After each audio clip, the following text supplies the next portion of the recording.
Olá, gente, tudo bem? Espero que vocês estejam bem. Se você chegou aqui nesse vídeo, é porque você quer saber um pouquinho mais sobre os principais fatores de risco para a depressão. Vou explicar um pouquinho para vocês detalhadamente como que funciona. Mas antes, se inscreve aqui no canal, curte, compartilha para continuar recebendo conteúdos como esse, tá bom?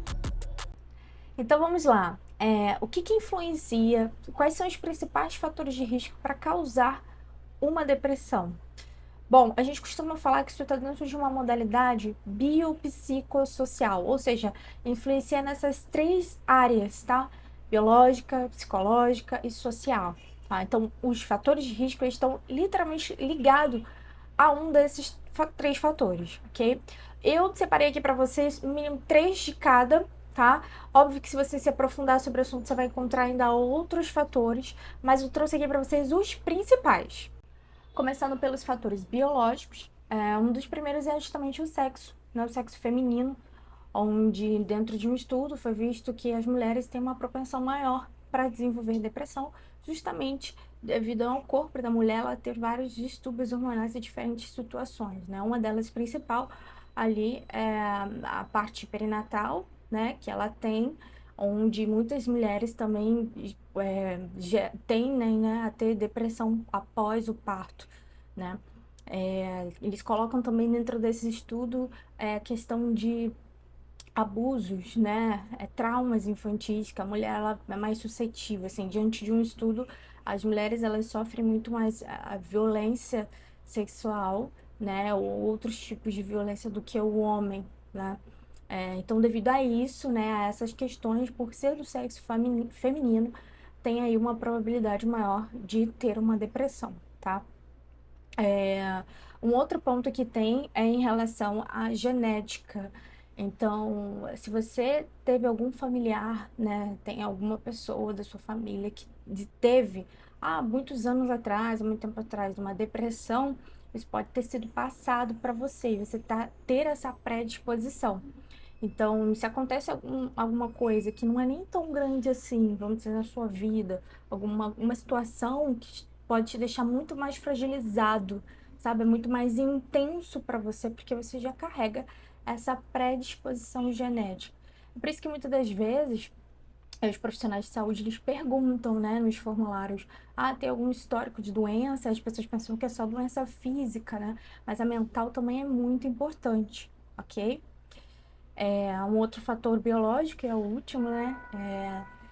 Porque são três de cada que eu botei, em relação ao abuso de substâncias, né? Muitas pessoas, elas, por estarem em estado depressivo, ela procura o quê? O álcool, entre outras drogas, para poder se aliviar, para poder ficar mais tranquilas, para poder... É uma falsa sensação, né? Essa é a realidade. Ela ali tem aquele momento de prazer e depois começa o efeito rebote, né? Dá tudo errado, a pessoa fica ainda mais depressiva, né? Porque isso tudo gera muita letargia dentro do organismo, dentro do sistema nervoso, né, da pessoa. Então, ali ela pode ter chegado num pico durante o uso da substância, mas depois a queda é muito brusca. Então, só piora o quadro de depressão. Entrando em fatores psicológicos. Bom, o primeiro ponto que eu coloquei aqui foi em relação ao estilo de comportamento, né? Pessoas que foram criadas, que tiveram poucas habilidades sociais, né? Que não saíam muito, que eram muito mais na delas, vamos dizer assim, né? Ia para a escola, voltava sem comunicar com muitas pessoas. Elas têm a tendência a se retirar do local, sabe? Quando alguma coisa dá errado, não se envolver emocionalmente, não se expressar. Então, essas pessoas que têm esse estilo de comportamento têm a tendência a desenvolver uma depressão. Por quê? Porque são pessoas que geralmente elas não conversam muito, não expõem, não se expressam muito, não socializam, né? E a depressão em si, ela já traz um isolamento. Então, se você já tem essa tendência a se isolar, se acontece uma situação na sua vida onde você já não tem esse costume de socializar, de trazer para outras pessoas, de se expressar, você pode sim desenvolver uma depressão facilmente, tá? Um outro ponto que eu coloco aqui foi em relação ao pensamento, né? Pessoas que têm pensamentos muito negativos, que reclamam muito, elas reforçam isso dentro delas. Costumo dizer, gente, que a mente, ela é muito poderosa. Ela comanda todo o nosso corpo. Então, se sua mente não está bem, o seu corpo não está bem, né? Então, quando você tem a tendência a se culpar, a pensar negativo sobre muitas coisas, o seu corpo ele vai reagir a esse tipo de pensamento. Sabe aquela história de que você conta uma mentira várias vezes até que ela se torna verdade? É basicamente isso. Você conta pra si essa mesma questão de que você é culpado, de que você é um fracasso, de que nada que você faz dá certo, e dessa questão toda sua negativa, que o seu corpo ele adoece, de fato, né? E uma dessas doenças, obviamente, é a depressão, tá? Então, olha a importância da gente manter a nossa mente saudável, bem, mais realista, né? Porque essas distorções cognitivas, que é o que a gente chama aqui na clínica, e principalmente em terapia cognitivo-comportamental, é justamente o fato de você distorcer a realidade e tratar aquilo como absoluta verdade. Então o seu corpo ele vai se comportar como se aquilo fosse realmente uma verdade. Então como que você diz para você, eu sou um fracasso, e você quer acordar super disposto e bem para poder correr atrás e fazer as coisas que você tem vontade? Não tem como, né? Bom, o último que eu coloquei dessa lista, talvez muitas pessoas não conhecem, porque geralmente quem estuda mais sobre o assunto é que tem atenção a essas modalidades que a gente coloca. Mas é em relação às crenças, né? E os esquemas que cada pessoa tem, né? E aí a gente divide essas crenças e esquemas em dois padrões, né? A gente coloca ou você é uma pessoa sociotrópica ou você é uma pessoa autônoma, tá? Então, o que seria uma pessoa sociotrópica? Para essa pessoa, as relações interpessoais são essenciais para ela ter sucesso na vida dela, para ela se sentir realizada. Então, para esse tipo de pessoa sociotrópica, ela valoriza muito mais as pessoas, muito mais os relacionamentos. Então, se essa pessoa perde, por exemplo, uma pessoa da sua família, uma pessoa muito querida, um amigo, a probabilidade dela entrar em depressão é muito maior do que uma pessoa que é autônoma, tá? Que eu já vou explicar para vocês. Mas é só para vocês entenderem por que são divididas aí nessas duas modalidades. Então, para essa pessoa sociotrópica, ela precisa desses relacionamentos interpessoais, é o que dá sentido para ela, é o que dá ali para ela a vontade de viver, enfim, de continuar em suas metas, né? Ela valoriza muito família, amigo, relacionamentos. Tá? Então, o que acontece? Nesse tópico, precisa que um evento aconteça, por exemplo, a perda de alguém, para que ela tenha ali a predisposição, a probabilidade dela desenvolver essa depressão. Então, um sociotrópico pode desenvolver depressão se tiver a perda de um ente querido, por exemplo, tá? Já uma pessoa autônoma é uma pessoa que, para ela, o que faz sentido são as conquistas. Para ela ter sucesso na vida dela, ela tem que conquistar, ela tem que vencer, ela tem que fazer atividades para alcançar objetivos, metas, entende? E não é que ela é uma pessoa que não se relaciona, não, pelo contrário, ela se relaciona, ela tem um network legal, bacana, mas não é sobre isso. A gente está falando aqui o que vai causar pode causar uma depressão para esse tipo de pessoa. Então, para esse tipo de pessoa que é mais autônoma, o que pode trazer uma depressão para ela, por exemplo? A perda de um emprego, entende? Então, a perda de um emprego, a perda de algo que ela demorou muito para conquistar, ou se ela não passa, por exemplo, em um concurso, se ela não passa em algo que ela tá ali lutando para aprender, para desenvolver, para conquistar, é uma probabilidade dela entrar em depressão, tá? Que pro outro, que é sociotrópico, não tem, não, você não passou no concurso, mas eu tenho a minha mãe, eu tenho minha família, eu tenho meus filhos, é isso que importa para mim, entende? Não que o outro não se importe com isso, mas é que afeta de formas diferentes, porque são esquemas diferentes. Quando eu falo da singularidade de cada um, né? Então é óbvio que isso vem lá, ó, desde a sua infância, forma como você foi criado, a forma como você foi aprendendo a se virar na vida, né? Se você foi uma pessoa que teve uma rede de apoio muito forte ou não, se teve que fazer tudo sozinha. Então, isso vai dizer muito aí dos seus esquemas. Mas é só para vocês entenderem que dentro dessas duas modalidades, precisa que aconteça algum evento, né? É necessário que aconteça algum evento, como a perda de um emprego ou a perda de um ente querido, para que essas pessoas possam desenvolver a depressão, tá? Entrando em fatores sociais, que é o nosso último tópico, né? Claro que eu não poderia deixar de falar sobre as experiências negativas que as pessoas têm, né? É um fato social, é um fato que depende da pessoa, né? Ela não tem como ter controle sobre aquilo, nosso ambiente. Então, dependendo da experiência negativa que ela tenha, né, quando criança, ela pode desenvolver o que a gente chama de depressão tardia. Então, se essa criança, ela teve algum tipo de abuso, ela foi negligenciada de alguma forma, ou ela perdeu os pais muito cedo, né, não teve aquele afeto, aquele amor do cuidador ou dos pais, essa criança pode sim desenvolver uma depressão ao longo do tempo, justamente por esses traumas. Então, pode ser isso tudo que eu falei, pode ser uma criança também que viveu, tem os pais, mas viveu muito tempo internada, entendeu? Precisava de médicos recorrentemente, o tempo todo, sabe, para poder tratar alguma doença crônica. Então, isso tudo gera um trauma na infância, onde assim que ela se torna adolescente, adulto, ela começa a desenvolver uns traços depressivos, tá? Pode ser por uma raiva acumulada de todos esses anos, de tudo que aconteceu, né? Porque não depende dela, né? É uma coisa que acontece, né? E ela pode se sentir injustiçada, se sentir uma pessoa diferente, enfim, tem N pontos que ela pode trabalhar nela ao longo do tempo e que pode desenvolver aí essa depressão, tá? Uma outra coisa que acontece é em relação ao apoio social, né? Por quê? Se você é uma pessoa que você não tem nenhum tipo de apoio, você não tem nenhuma rede de apoio, a probabilidade de você desenvolver é muito grande. Por quê? Porque você pode facilmente se frustrar consigo mesmo. É.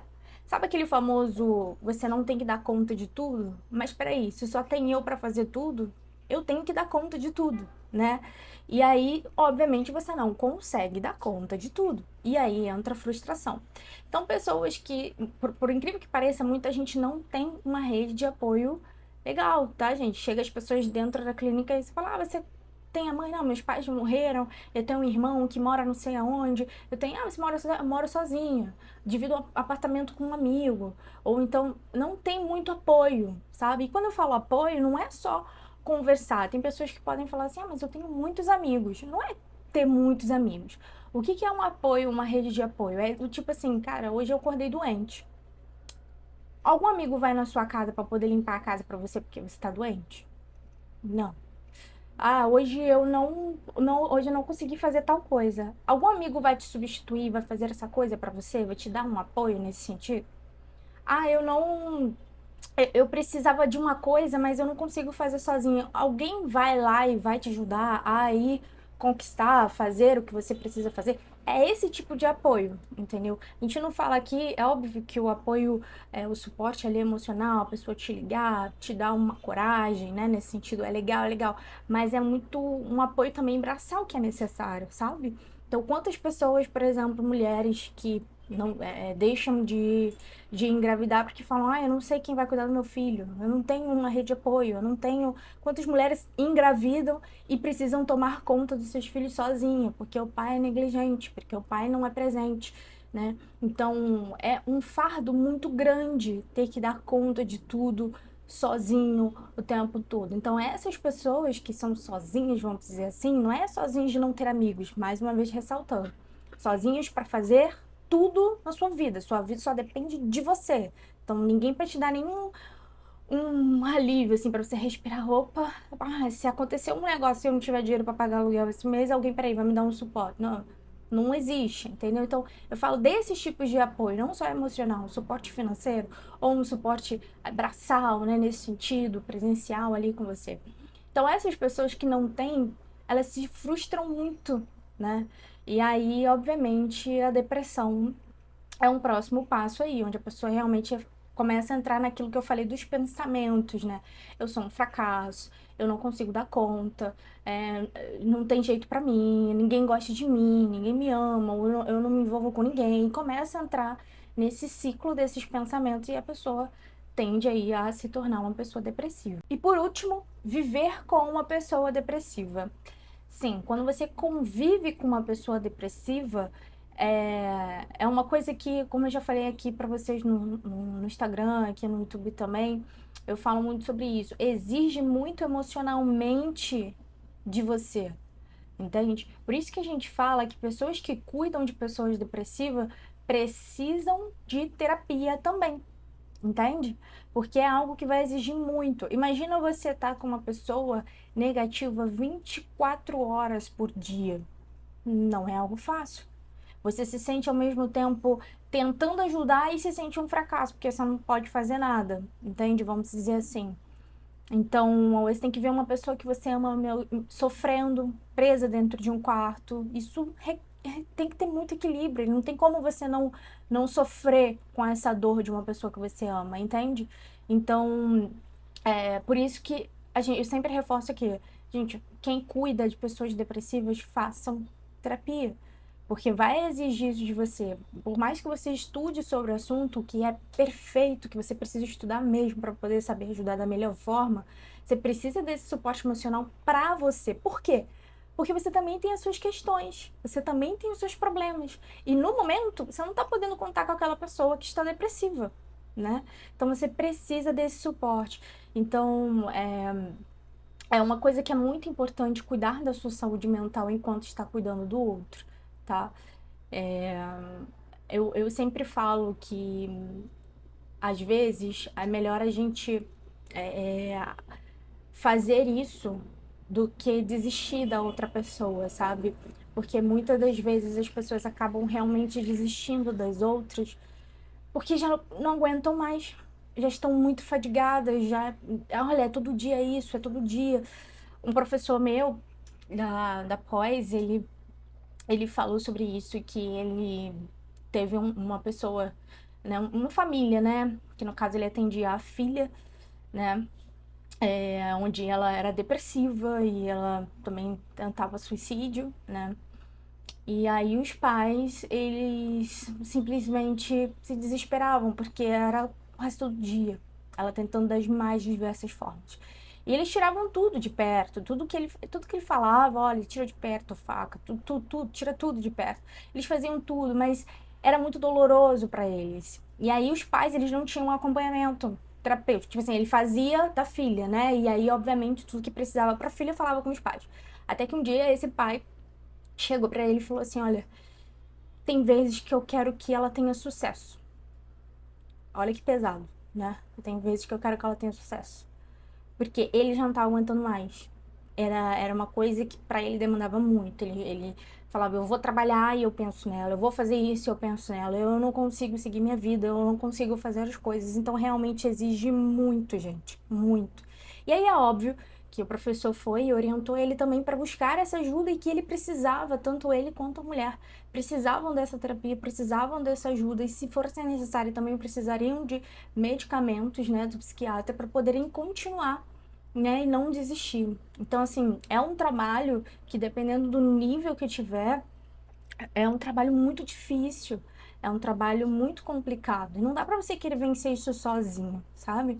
Então, falando sobre isso, né, cuidem de si mesmo, cuidem de suas mentes, cuidem, do seu próximo, mas principalmente de você. Porque para você suportar tudo que está acontecendo, principalmente com quem a gente ama, é muito difícil, tá? Bom, eu espero que vocês tenham gostado desses fatores, né, que eu apresentei aqui para vocês, que vocês pudessem ter aprendido, possam ter aprendido mais, né, sobre isso, que vocês fiquem mais ligados, assim, ao redor, ao familiar, a amigos que possam estar demonstrando esses tipos de comportamento que nem eu citei aqui. E que vocês possam continuar assistindo aqui nesse canal, continuem divulgando, curtindo, para ajudar o canal a crescer. e para mais pessoas, ajudarem mais pessoas, né, a saírem dessa situação que é muito triste, mas tem cura, tá bom? Obrigada, gente. Tchau, tchau.